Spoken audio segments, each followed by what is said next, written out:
আমি আওলাদ।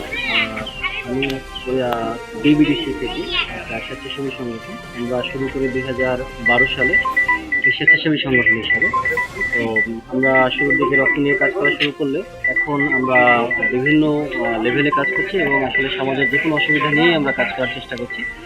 তো সেই ক্ষেত্রে আমরা সমাজের যে কোনো অসুবিধা দেখলেই আমরা এগিয়ে আসি। তো সেই অর্থে আমরা এখন রয়েছি রমজানের উপহার সামগ্রী বিতরণের অনুষ্ঠানে।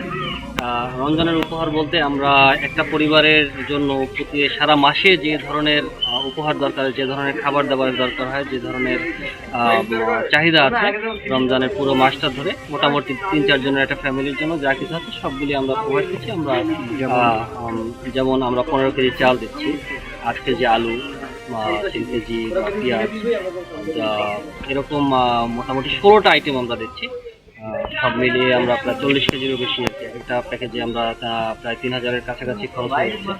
আমরা মূলত এটা আমরাও নিয়েছি আমাদের বিভিন্ন ভাই বন্ধু আত্মীয়দের এবং আমাদের যারা শুভাকাঙ্ক্ষী রয়েছেন, আমাদের সংগঠনের সাথে যারা দীর্ঘদিন ধরে আছেন তারা এই কাজে আমাদের সহযোগিতা করছেন এবং সমাজের অন্যান্য বিভিন্ন পর্যায়ের মানুষজন যারা হচ্ছে এইসব মানুষজনের পাশে দাঁড়াতে চায় তারা তাদের অবস্থান থেকে আমাদেরকে সহযোগিতা করার চেষ্টা করেন। আমরা শুধুমাত্র আল্লাহর এবং তাদের পক্ষ থেকে এই সহযোগিতাটা পৌঁছে দেওয়ার চেষ্টা করছি। অসুবিধা তো বাবা, এই ঘর ঠিক করতে পারি টাকা বাবা মানুষের দিন না পাই, অনেকে দিতে পারি না। পানির বিল হয়েছে 40,000 টাকা, জায়গার খাজনা হয়েছে 12,000 টাকা, আরো বেশি কিছুই দিতে পারিনি।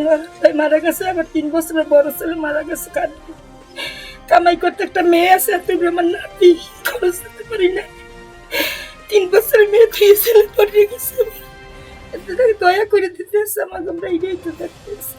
দয়া করছে আমাকে লাগিয়া, অনেক মায়াশীল দয়াশীল আমাকে যে চাইতেছে এটাই তো আল্লাহর রহমত করছে। আমাকে অনেক দোয়া করি। আমার ভাই অনেক আমার লাগে, আমার ওই ভাই আমরা তো চিনি না, যে সবাই যায় আমার ওই ভাই আমার খবর দিই, ওই ভাইরে দেখছি মিলিয়ে দেয়।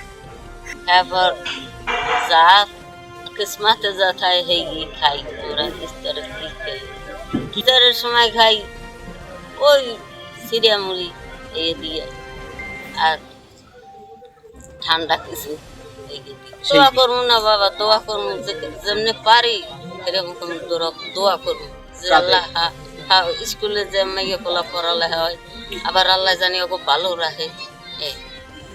রোজা থাকি আর ধর ইত্যাদি করি, চিরা মুড়ি এখন গরিব মানুষরা কি লাগে আর কি সারা কি করবে।